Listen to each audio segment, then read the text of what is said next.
For this example, which you found based on the lecture that I've linked for you in the description below, what we're trying to figure out again is how to determine the distance between exits for the floor plan that I show above. For this building, we're being told that it is a 5-story office building. We're being told that the stair risers are 190 millimeters. And by stair risers, I mean the vertical dimension of these steps. So the height of the steps, it's 190 millimeters. And we're going to solve this question based on, I think, 4 steps that I've completely made up. This question is very similar to example number 1, which is also linked for you in the description below. But there is one main difference that you can probably see right away, but it's going to make a big difference in how we solve these questions.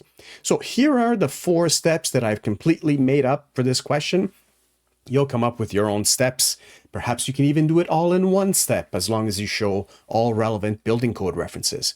First, we're going to start with step number 1, which is identifying the proper portion of the Ontario Building Code that governs these kinds of questions. Then we're going to answer the question, does this floor plan have a public corridor?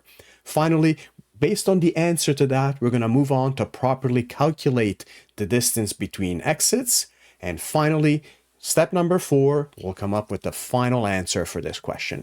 So let's move on to step number 1. For step number 1, we have to identify the proper location in the Ontario Building Code to answer this question.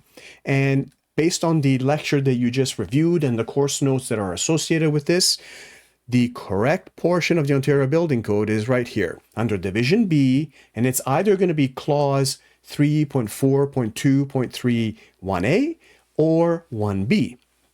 But it all depends which one of these 2 clauses we use on step number 2, that is answering the question, is there a public corridor for this question?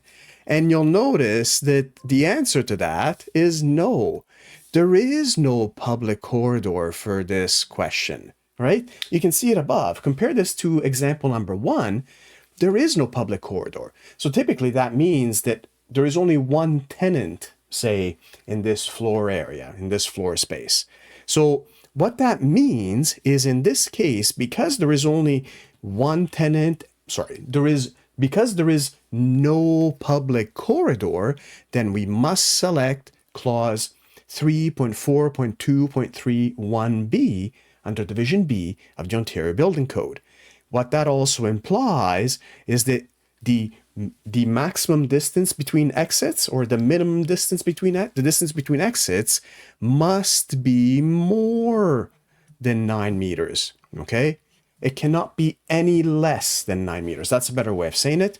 The distance between exits cannot be any less than 9 meters, and it's based on half of the max diagonal dimension of this floor plan. So let's figure out what this maximum diagonal dimension is in the floor plan. We're going to do this in step number 3. Okay? So what we're trying to find is, first, this diagonal dimension right here. And then we take that diagonal dimension and divide it by 2. Okay? Because that's the critical thing here, especially if we're new at these kinds of questions, is forgetting about this half. The building code specifically says, under the portion that we referenced in step number 1, that we have to divide by 2. Okay?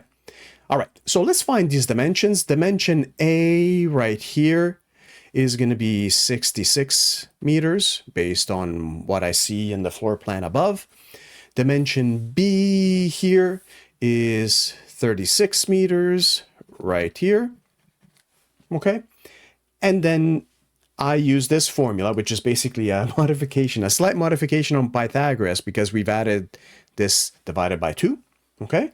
And when I do this best 2 out of 3, what do I get? I get 37.6 meters. So here's the important part, okay? Because this is important too. Is this number, 37.6 meters, no less than 9 meters? So we're trying to answer this question, which is based on this specific portion of the Ontario Building Code related to the no public corridor. The answer is yes, it's no less than that. So now we can move on to step number 4 and answer this question. What is the final answer to this? Since that minimum distance is 37.6 meters, which is more than 9 meters, the final answer is 37.6 meters. And we're done. We got this. You got this too.